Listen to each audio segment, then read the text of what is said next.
Telugu digital media network లో political కేటగిరీలో number 1 కేవలం 72 గంటల్లో 1,50,00,000 వ్యూస్ పైగా popular TV network. Madam, Lok Sabha ఎన్నికలకు సంబంధించి ఏబీపీ సీ వాటర్ సర్వేను ఒకటి హల్చల్ చేస్తుంది. దాని ప్రకారం మళ్ళీ ఎన్డీఏదే అధికారం అని చెప్పి ఆ సర్వే చెబుతుంది. ఇంతకుముందు కూడా తెలంగాణ ఎన్నికలు కానీ అంతకుముందు కర్ణాటక ఎన్నికల్లో కూడా ఏబీపీ సీ వాటర్ సర్వే కొన్ని అంచనాలు ఇచ్చింది. ఇంచుమించుగా అవి కొన్ని నిజమైనట్టుగా మనం అనుకోవచ్చు. ఇప్పుడు ఎన్డీఏకి 295 నుంచి 352 స్థానాలు వస్తాయని చెప్పి ఏబీపీ సీ వాటర్ సర్వే చెప్తుంది. ఇండియాకి 165 నుంచి 205 ఆ కూటమికి వస్తాయని చెప్తుంది. మీరు ఏమంటారు అసలు మీకున్న అంచనా? అంటే మూడోసారి పిఎం అవ్వడం, అదే నరేంద్ర మోడీ అవ్వడం అనేది మటుకు కొంచెం జీర్ణించుకోలేని విషయం. ఎందుకంటే ఇప్పుడు ఇక్కడ కూడా కేసీఆర్ కూడా నేను మూడోసారి అన్నారు, అవలా. మరి మోడీ కూడా అయ్యేది కొంచెం కష్టమే. అంటే దానికి కారణాలు మనం కనుక చూసుకుంటే, ఇప్పుడు మన 3 రాష్ట్రాల్లో వాళ్ళు అధికారం కోల్పోయారన్నమాటే కానీ గతంతో పోలిస్తే వాళ్ళకి 10 లక్షల ఓట్లు ఎక్కువ వచ్చినాయి. కాంగ్రెస్కి ఓటింగ్ శాతం పెరిగింది. ఇప్పుడు ఓటింగ్ శాతం పెరిగింది అంటే ఒక రకంగా ఏంటంటే ఇది పార్లమెంటులో మార్పు సూచించే విషయం. మామూలుగా ఒక అభ్యర్థి గెలిస్తే సీఎం అవుతారు, అంటే ఎక్కువ మంది అభ్యర్థులు ఏ పార్టీ వాళ్ళు గెలిస్తే అవుతారు. అక్కడ ఓటింగ్ శాతంతో పని లేదు. కానీ ఇక్కడ ఏమవుతుంది అంటే 10 లక్షల ఓట్లు పెరిగాయి వాళ్ళకి ఆ 3 రాష్ట్రాల్లో. అంటే ఇది లోక్సభ ఎన్నికల మీద ప్రభావం చూపిస్తుంది ఖచ్చితంగా. పైగా ఇప్పుడు వీళ్ళ అంచనాలు కూడా మనం ఏం తప్పు పట్టలేము. కాకపోతే ఇప్పుడు ఇంకా మొదలు అవల ఎన్నికల సమరం అనేది, ఇంకా డేట్ ఫిక్స్ కాలేదు, ఏమీ కాదు. అలాంటి పరిస్థితి వచ్చినప్పుడు పనిచేసే పని విధానం వేరే ఉంటుంది. ఇప్పుడు చాప కింద నీరులాగా ప్రభావాలు ఉంటాయి. కానీ అసలంటూ పని విధానం మొదలయ్యేది, కార్యాచరణ మొదలయ్యేది ఎలక్షన్ డేట్ వచ్చిన తర్వాతే. పైగా ఇంకొక విషయం ఏంటి అంటే, ఒకప్పుడు మోడీతో పనిచేసిన ప్రశాంత్ కిషోర్, ఆయనకి గౌతమ్ బుద్ధుడికి జ్ఞానోదయం అయినట్టు ఆయనకి జ్ఞానోదయం అయ్యి నేను ఇంకోసారి మోడీని గెలవనివ్వను అని చెప్పి శపథం చేసుకుని ఆయన రాష్ట్రాలు బల్పం కట్టుకుని తిరుగుతున్నాడు. దానిలో భాగంగానే మొన్న ఆంధ్రప్రదేశ్కి వచ్చి కూడా మాట్లాడాడు.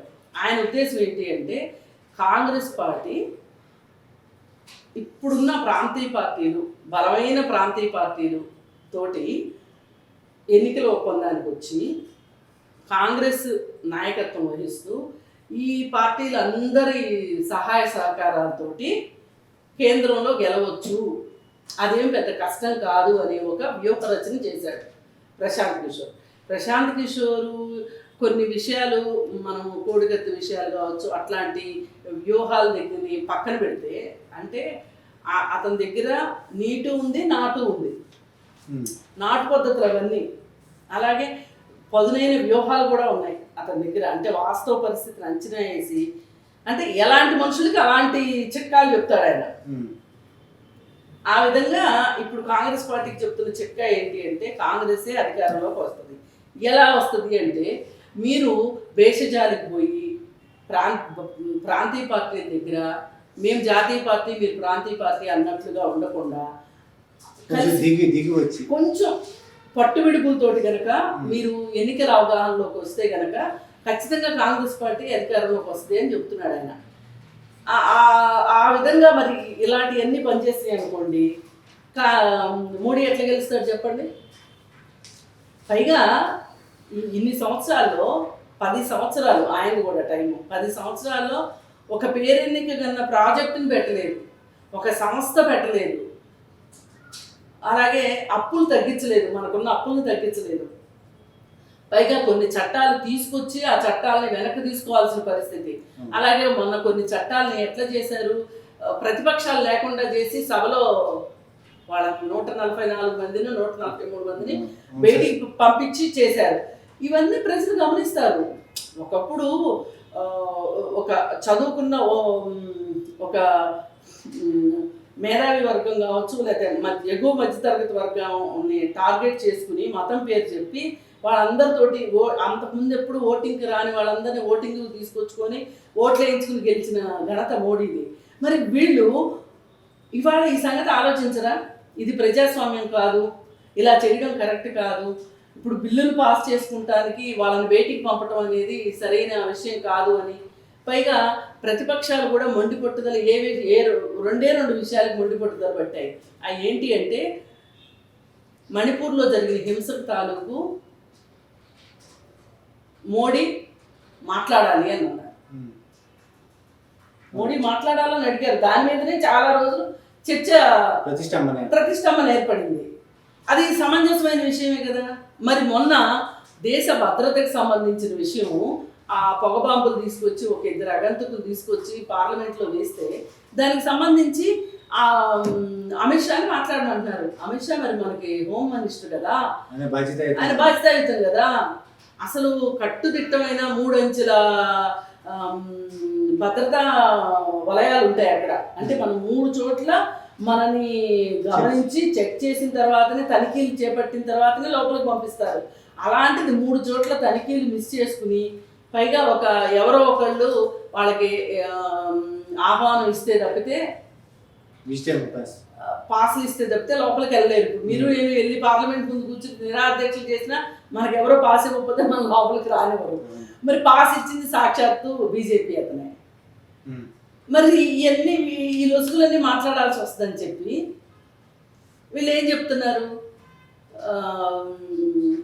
అసలు మాట్లాడుకోకుండా కూర్చుంటున్నారు.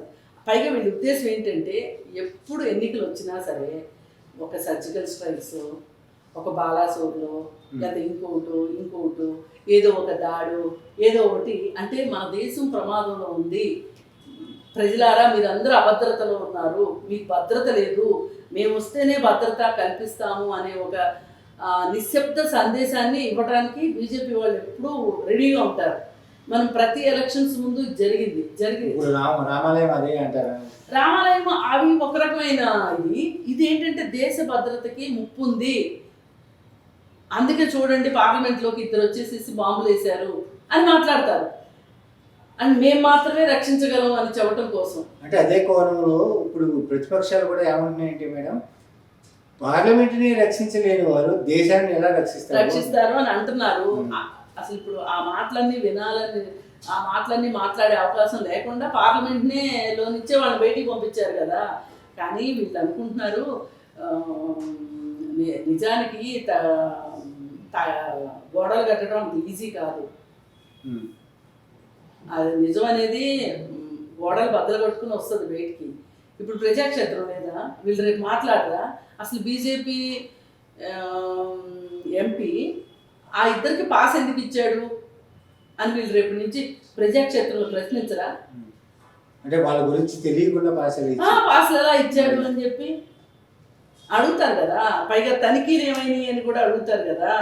అంటే ఇంత లొసుగులు ఉన్నాయా అనే మాట వీళ్ళు మాట్లాడతారు కదా. వాళ్ళు ఏం చెప్తారు సమాధానం దానికి? అందుకని వాళ్ళు ఏదో ఒక ప్రయత్నం చేస్తున్నారు. ఈ ప్రయత్నం ఎంతవరకు ఫలిస్తుంది అనేది చూడాలి. అందుకే మరి ఇట్లాంటివన్నీ ఉండగా ఈ ప్రతిపక్షాలు కూడా నోరు మూసుకుని అయితే కూర్చోవు కదా.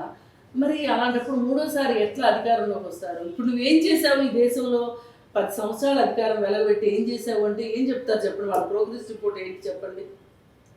ఏమీ లేదు. మరి అలాంటప్పుడు గెలుస్తామని వాళ్ళు అనుకోవడం తప్పలేదు.